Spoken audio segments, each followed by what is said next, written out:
Bom dia, senhores! Tudo bem com vocês? Espero que sim. Espero que esteja tudo bem, que esse vídeo possa encontrá-los bem. E vamos lá a mais um conteúdo importante de história. Um conteúdo bastante interessante. Vocês lembram que nos últimos vídeos nós estamos falando sobre a Grécia Antiga, né? Sobre a cultura grega, sobre a mitologia grega, sobre os povos pré-gregos. Hoje nós vamos evoluir um pouquinho aí e vamos tratar sobre uma das primeiras cidades da Grécia que nos interessam, que é Esparta.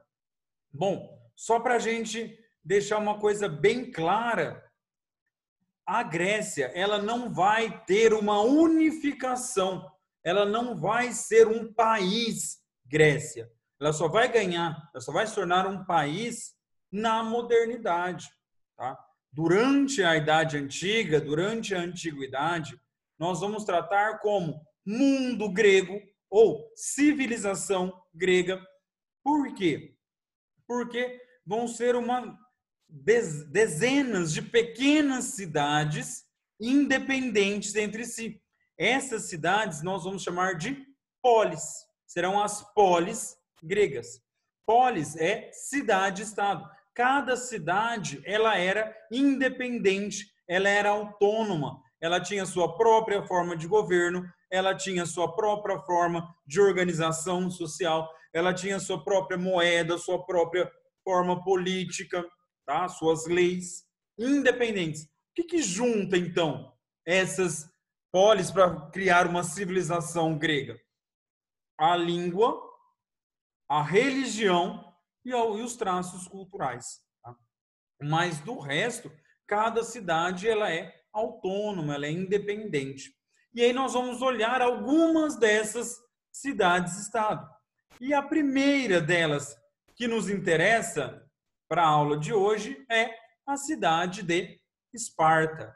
Vocês já devem ter ouvido muito falar, já devem ter um conhecimento prévio bastante interessante sobre a cidade de Esparta.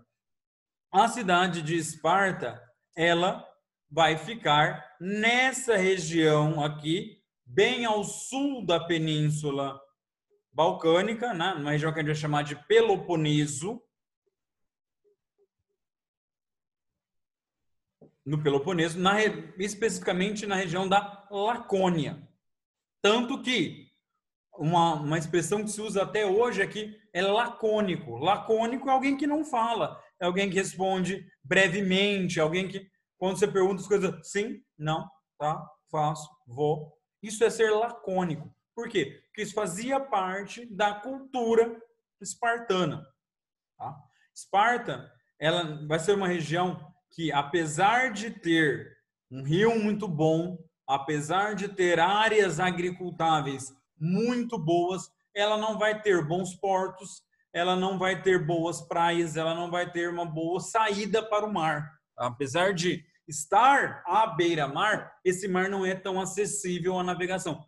Por isso, ela não vai ser uma cidade, não vai ser uma polis que se dedicará ao comércio. Ela vai ser uma cidade mais fechada em si mesma. Tá?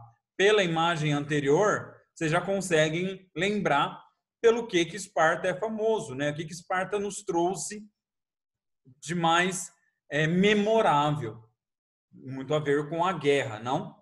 Bom, então vocês já viram onde é que fica Esparta. Na aula passada, nós falamos sobre Creta. Olha a ilha de Creta aqui bem ao sul. Tá vendo como está próxima? Tá? É tudo por aí, tudo ali pertinho. Bom, a cidade, a polis de Esparta, ela foi fundada no século IX pelos dórios. Tá? Ela existia já uma povoação de aqueus nessa região, o povo aqueu vivia nessa região, mas quando a dominação dórica, os dóricos invadem, forma-se 4 pequenos povoados, eles se unificam e dão origem a Esparta. Tá? Então, essa cidade ela vai ter como fundadores, de fato, nesse formato, não a primeira habitação, mas como no formato de polis, vai ser dórico. tá? E por causa disso, muitas características vão ser apresentadas, tá? Os dóricos são um povo extremamente militarizado. Eles eram um povo guerreiro. E os espartanos vão pegar isso deles. Também serão um povo que vão manter essa tradição.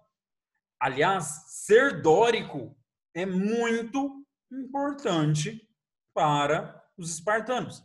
Só é espartano quem é descendente dos dóricos. Tá? Então, essa formatação original da polis é muito importante. Repetindo, polis é a cidade-estado grega. Bom, as bases legais dessa polis vão ser dadas por um homenzinho chamado Licurgo. Licurgo seria um legislador mitológico. A gente não tem certeza absoluta da existência dele, de quando ele viu, mas a tradição espartana vai dizer que esse carinha aqui, o Licurgo, ele que escreveu, ele era dórico, e ele que formulou as primeiras leis de Esparta, que estabeleceu as regras. Regras essas que eram consuetudinárias. Palavra difícil, professor. De novo, consuetudinárias. É um direito oral, é um direito falado. As leis são estabelecidas e as pessoas decoram essas leis. Essas leis não são escritas, tá bom? E aí, o Licurgo vai estabelecer as bases. Mas como é que era essa sociedade espartana? Ela era uma sociedade dividida em ordens. Nós temos 3 grupos principais dentro da sociedade espartana. Primeiro grupo são os espartanos ou esparciatas. Os espartanos ou esparciatas, eles eram os descendentes dos dóricos, tá? Eles eram os descendentes dos dóricos. Eles são uma elite guerreira, são uma pequena parte da população, são essa elite guerreira. Depois, nós temos os periecos. Os periecos, eles são descendentes de estrangeiros, descendente dos aqueus, descendente dos outros povos que foram dominados pelos espartanos. E aí, os espartanos ou esparciatas vão se dedicar exclusivamente à guerra e à administração. Só. Os periecos, o que eles vão fazer? Eles vão se dedicar ao comércio, eles vão se dedicar ao artesanato, eles vão fazer outras atividades na cidade. Tá? Um espartano, um esparciata, ele não pode desenvolver atividade econômica. Ele só faz guerra. Tá? Ele é um guerreiro, por profissão. E aí nós temos, por último, os ilotas, que eles eram escravizados, eles eram um trabalho compulsório, eles eram presos à terra. Os ilotas eram eles que trabalhavam na terra. A base econômica de Esparta, como eu já falei para vocês, é a agricultura. E quem planta nas terras espartanas são os ilotas. Uma coisa que é muito importante entender é que os espartanos, os esparciatas, eles não trabalham, tá? Eles não desenvolvem atividade econômica. Então, quem é que sustenta esses espartanos? São os ilotas. Cada espartano, cada família espartana tem um lote de terra, um pedaço de terra, que é trabalhado por esses ilotas. Tá? Então, os ilotas é que são os escravos que trabalham. Esses ilotas são descendentes de povos que foram escravizados pelos esparciatas, pelos espartanos. Tá? Então, essa é a base da sociedade espartana. Esparciata, que é o espartano puro, o bem-nascido. Para ser espartano, você precisa ser filho de espartano com espartana. Tá? Então, é uma característica dessa cidade a xenofobia, o ódio a tudo que é estrangeiro. Então, eles fazem questão de se manter puros. Tá? Depois a gente fala um pouquinho mais sobre isso, mas eles vão buscar uma forma de eugenia. Eugenia é gene, nascimento, né? O verdadeiro nascimento. Eles buscavam aprimorar a raça, aprimorar o seu povo casando apenas entre si, só os descendentes dos dórios, só mesmo os esparciatas. Tá? E aí, se a gente vai falar desse grupo especial, os esparciatas, a vida deles era muito complicada. Tá? Por quê? Por causa de uma coisa chamada agogê. Tá? O agogê era todo o processo pelo qual passava um espartano, um esparciata, do seu nascimento até a sua aposentadoria. Tá? Então, do nascimento aos 60 anos, ou seja, toda a vida. Bom, quando nasce um espartano, a primeira coisa que é feito ele é entregue a um sacerdote que vai pesar, vai medir e vai verificar esse bebezinho. Tá? Então, tem uma série de medidas que eles fazem. O tamanho do olho tem que ser exatamente o tamanho do canto do olho até a boca, o tamanho do nariz, as proporções, a força dos membros, tá? Para ver se esse espartano, se esse bebê poderá vir a ser considerado um espartano.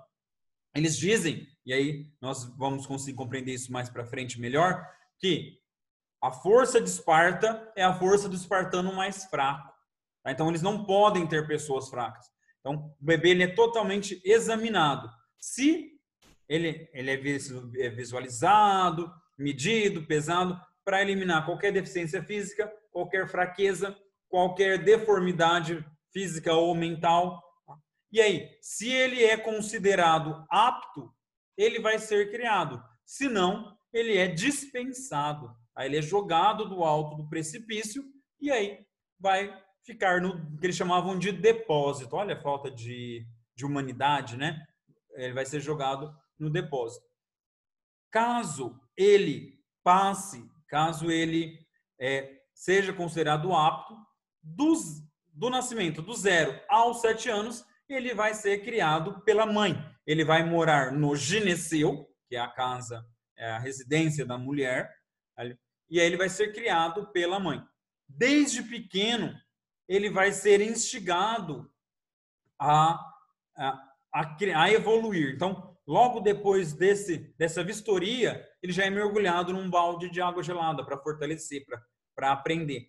O espancamento pela mãe, ele é quase que diário. Tá? Por quê? Para que ele fique cada vez mais forte. Muitas crianças morriam antes dos 7 anos só para testar, para fortalecer. E aí, nesse período, ele vai ficar aos cuidados da mãe, só que não é bem cuidados, tá? A gente tem que pensar que desde pequeno queria que esse bebê virasse um soldado muito forte. Então, eles iam expor aos máximos rigores possíveis. Quando ele atingia 7 anos de idade, ele era entregue para o Estado. A educação da criança deixa de ser uma responsabilidade da mãe e passa a ser uma responsabilidade da polis. Passa a ser responsabilidade do próprio Estado. Tá? E aí o agogê fica mais sério. Por quê? Ele vai passar esse período aí dos 7 aos 12 anos treinando diariamente. Luta, dardo, lançamento de disco, natação, corrida, vai ser o tempo inteiro incentivado a brigar, a lutar, vai ser o tempo inteiro incentivado a mostrar agressividade, vai ser espancado diariamente, frequentemente. Havia uma estátua de um deus em Esparta que, de acordo com Licurgo, deveria ser banhada com sangue. E aí, no começo de Esparta, essa estátua, existiam sacrifícios humanos, e aí, depois do sacrifício humano, ele jogava o sangue. Com o passar do tempo, não, começou a bater nas crianças em cima da estátua para que o sangue escorresse e banhasse a estátua, tá? Terrível, né? espancamentos em frente à família eram comuns. Chamava-se a família para ver essa criança ser espancada com pau ou com chicote, para ela mostrar força, para que ela não gritasse, para que ela não desmaiasse. Existe um caso muito conhecido, relatado desde a época, que um menino foi pego pelos oficiais e aí ele estava pegando uma raposa, né, para comer. E aí ele abraça a raposa em volta do manto dele e fica com ela lá para não ser pego. E aí a raposa mata ele, comendo a barriga dele, e ele não solta um pio. Por quê? Ele preferiu ser comido em silêncio do que o que os oficiais iam fazer. Por quê? Porque roubar a raposa era errado? Não, ser pego era errado. Eles eram incentivados a roubar. Eles eram extremamente mal alimentados para serem incentivados a roubar. Mas se eles fossem pegos, eles apanhavam muito. Então o negócio era aprender a furtividade, aprender os rigores da guerra. Eles não recebiam roupa, eles recebiam no máximo um manto. Tá? E aí eles teriam que usar esse manto todos os dias. Tanto no calor grego, que é 40 graus, que nem o nosso aqui no Brasil, quanto no inverno, de -5, -10. O inverno lá é mais rigoroso. Para quê? A ideia é encrudescer, é deixar esse possível soldado aí cada vez mais duro, né? Pelo menos eles acreditavam nisso. Depois, quando ele chegava aos 16 anos, ele ia para uma nova fase de treinamento, que é para aprender a lutar em falange, que é o sistema de luta espartano, onde você vai sobrepondo os escudos e aí para evitar o ataque. Então, eu defendo o homem que está à minha direita, perdão, à minha esquerda, e sou defendido pelo homem que está à minha esquerda. Uma mão é para atacar e outra é para defender. Por isso que o Esparta é tão forte quanto o seu espartano mais fraco. Porque nessa formação de falange, se tem um soldado fraco e ali o inimigo consegue entrar, você desmorona a tropa inteira. Tá? Então, o elo mais fraco é que determina a força da corrente. É uma expressão que eles usavam. E aí, dos 16 aos 20 anos, eles vão aprender a lutar em falange, vão aprender a lutar com espada, vão parar de usar espadas e bastões de madeira, vão começar a usar o aço de verdade, né? Vão começar a usar. E aí eles vão treinar cada vez mais para se aprimorar até que eles chegam alguma coisa entre 20 e 22 anos, eles vão passar pela prova final. Tá? Eles são abandonados no meio natural, eles têm que sobreviver um ano nesse meio natural sem nada, eles são mandados nu para o campo, e ele tem que sobreviver. Se ele regressa, se ele consegue voltar um ano depois, vivo, é óbvio, ele vai, de fato, entrar para o exército, vai começar a patrulhar a cidade, vai começar a entrar, a ser reconhecido como um soldado. Ainda não é um oficial, ele só é um soldado. E aí ele vai passar pela última prova, que acontecia uma vez por ano. Tá? Os esparciatas eram enviados à moradia dos ilotas, eram enviados para o campo para matar um escravo, para matar um ilota, ou às vezes até um periéco. Para quê? Por dois motivos. Para ver se ele tinha o sangue frio de matar, porque ele tinha que matar e fugir sem ser pego, e para manter essa população de ilotas e de periecos sempre com medo dos espartanos. Vamos lembrar, a população espartana, esparciata, era pequena em comparação com a de ilotas e periecos. Então, é um medo de ser morto que mantém essa população obediente. Tá? Depois disso, depois de passar por todas essas provas, ele se tornava, de fato, um soldado, um oficial. Tá? E aí, normalmente, próximo dos 30 anos, ele se tornava, de fato, um oficial espartano. Esse oficial espartano, ele ganhava o direito de ter relações sexuais com uma mulher e de se casar. Esse casamento é meio complicado de entender. Por quê? Porque ele era casado com a mulher, ele se encontrava com ela, eles se reproduziam, mas ele morava no quartel. Ele mora no Androceu, que é a casa dos homens. Por quê? Dos 30 aos 60, esse período aí dos 30 aos 60, é o período onde ele vai servir como oficial do exército, treinador, onde ele vai estar servindo ao Estado. Então ele é casado, mas ele não pode morar com a mulher. Ele vai lá, se reproduz e volta para morar entre homens. Tá?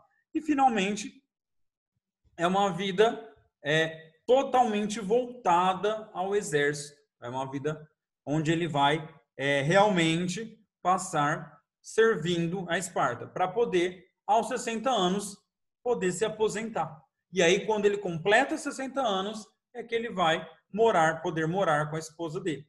Vocês conseguem imaginar que eram poucos os esparciatas que chegavam, depois de uma vida tão dura, viver a maior parte da vida sem roupa, até os 20 anos, sem nada de roupa, apanhando, essa dureza, essa desnutrição. Eram poucos que chegavam. Tanto que, para um espartano, a maior honra era morrer em batalha, não era chegar aos 60 anos, era morrer antes. Tá? Mas quem conseguia chegar era extremamente respeitado. Esse respeito pela hierarquia era uma coisa extremamente forte em Esparta. Tá? E aí, quando você se aposentava, você ganhava uma cadeira na gerúsia. O que é isso, gerúsia? Bom, para a gente entender o que é gerúsia, a gente precisa entender como é que funciona a estrutura política espartana. Nós vamos ter 4 entidades no governo espartano. Esparta sempre foi uma oligarquia. Óligo significa poucos, arquia, governo. Então, era um governo de poucos. Que poucos? Os esparciatas. Tá? Esses espartanos aí. Eles são os poucos, os oligarquias. E dentro dessa oligarquia, ela é governada por 4 instituições. Os éforos, a diarquia, a gerúsia e a ápila. O que são os éferos? Os éferos são, de fato, são 5 homens, tá? Eles, com mandado de 1 ano, eles são eleitos para mandados de apenas 1 ano. Por que só 1 ano? Para não dar tempo de se corromper, eles diziam. E esses éforos, eles que faziam, na prática, o governo cotidiano, de organizar a produção agrícola, se os ilotas estão trabalhando direitinho, eles que vão cuidar da administração. Tá? Eles que vão fiscalizar os outros órgãos também. Tá? Nós vamos ter a diarquia. Esparta vai ter rei? Sim, mas mais do que um rei, eles têm 2 reis. E esses 2 reis da diarquia, eles têm a função principalmente em época de guerra. Tá? Eles que vão ser os líderes militares. Um rei espartano não faz o que ele quer, ele obedece aos éforos, lidera Esparta. E ele vai chefiar as cerimônias religiosas. Os cultos públicos vão ser chefiados pelos reis. Além disso, nós temos a gerúsia. Gerúsia é esse conselho de velhos, tá? Esse conselho dos espartanos que chegaram aos 60 anos. Então, era pouquinha gente, normalmente eram menos de 30, tá? 30 pessoas. Era bem pequeno. E depois que você entrava na gerúsia, você tinha uma cadeira permanente. Era que você poderia ficar na gerúsia, você ficaria na gerúsia até a sua morte. E nós temos a ápila. A ápila, ela é a praça pública. Ela é uma assembleia de todos os cidadãos, composta por todos os cidadãos espartanos. Nossa, então era muito grande. Quem é cidadão em Esparta? E isso é importante a gente entender. A ápila é formada apenas pelos cidadãos. Quem é cidadão? Homem, maior de 30 anos, que esteja no exército. Portanto, você precisa ser esparciata, precisa ser homem, precisa ter vencido todo o agogê e virado oficial. Tá? Mulheres não participam da ápila, ilotas não participam da ápila, periecos não participam da ápila. É uma assembleia de soldados. E o mais interessante, quando a gente pensa em assembleia, pensa em praça pública, a gente pensa em diálogo. Não havia, tá? Não havia. Eles são lacônicos, eles quase não falam. Eles são semi-analfabetos. Os soldados, eles são ensinados a ler e escrever só o mínimo necessário para conseguir seguir ordens. Eles não há essa questão da filosofia, do discurso, do diálogo. O que a APA ela faz? Sim, não. Ela só pode votar isso. Ela não pode nem debater os projetos. Tá? Então, vai chegar, por exemplo, a gente vai decidir se o João vai entrar para a APELA ou não. Ele completou 60 anos, tem o direito. Ele vai entrar pela APELA? Sim, não. A gente vai entrar na guerra? Sim, não. Não há uma discussão. A APELA não tem essa função, tá? de fazer todas essas discussões. Discussão, filosofia, debate, democracia, vai ser em outra parte da Grécia. Atenas não. Eles são sisudos, eles são lacônicos, eles são fechados, tá? Eles não são hábeis para isso. E a mulher? Professor, você falou até agora, falou um monte de coisa, mas até agora você não falou do caso da mulher.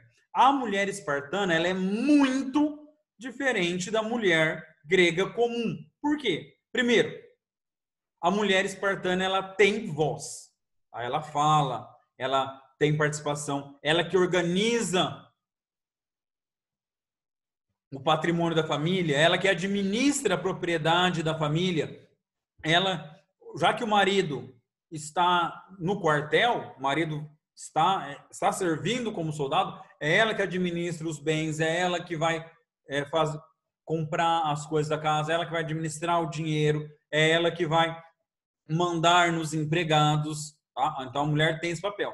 Além disso, a mulher espartana, ela tem uma grande função, que é gerar espartanos fortes. Então, ela todo dia ela faz exercícios físicos, ela treina muito. Então, a mulher espartana ela tem que ser tão forte quanto um soldado espartano. E a maior honra para um espartano, um esparciata, é morrer na guerra. E para a mulher espartana? Morrer dando à luz, morrer no parto. Tá? Então, e que esse filho seja forte, é óbvio. Então, a morte gloriosa do espartano é na guerra. A morte gloriosa de uma esparciata é no parto. E essa mulher espartana, apesar de não ter participação política, apesar de não votar na APELA, ela tem uma vida muito dinâmica, diferente das outras mulheres. Tá? Então, é bem complicado. Tá? E essa mulher, que é descendente dos dórios, filha de espartano com espartana, ela vai só se reproduzir com outro espartano. Tá? Lembra que eu falei da eugenia? Apesar de eles não conhecerem essa palavra, eles vão praticar muito isso. Tá? Esse pequeno grupo de esparciata para mandar na cidade de Esparta vai sempre se relacionar entre si, vai sempre fortalecer a ideia desse soldado excelente, esse soldado maravilhoso. E aí, na época, dizia-se que cada soldado espartano vale por pelo menos 30 soldados bem treinados de qualquer outra polis grega. Então, essa questão de ser soldado para o espartano é muito fundamental. E eles são soldados maravilhosos, geniais, apesar de ter uma vida muito triste para chegar lá, né? Imagina, a vida inteira sem amor, sem carinho, só na briga, na guerra, na luta, no espancamento, na violência, não podendo dar opinião, não podendo falar, não podendo ser qualquer coisa diferente disso. Tá? Bom, só para a gente encerrar, tem um filme chamado 300, provavelmente vocês já devem ter assistido, e ele é bem legal para mostrar esse agogê, esse treinamento do soldado. É um filme extremamente fantasioso. Gente, ele não é baseado na história real, ele é baseado em um gibi de um homem chamado Frank Miller. Então, se é uma história baseada no gibi, você pode imaginar que é tão verdadeiro como Super-Homem, Homem-Aranha e coisas do tipo. Mas ele é legal para mostrar essa educação, esse processo educacional do agogê. Tudo bem? Então vale a pena assistir quando vocês tiverem o tempo. Do resto, espero que tenha ficado claro. Grande abraço para vocês. Até uma próxima. Adeus!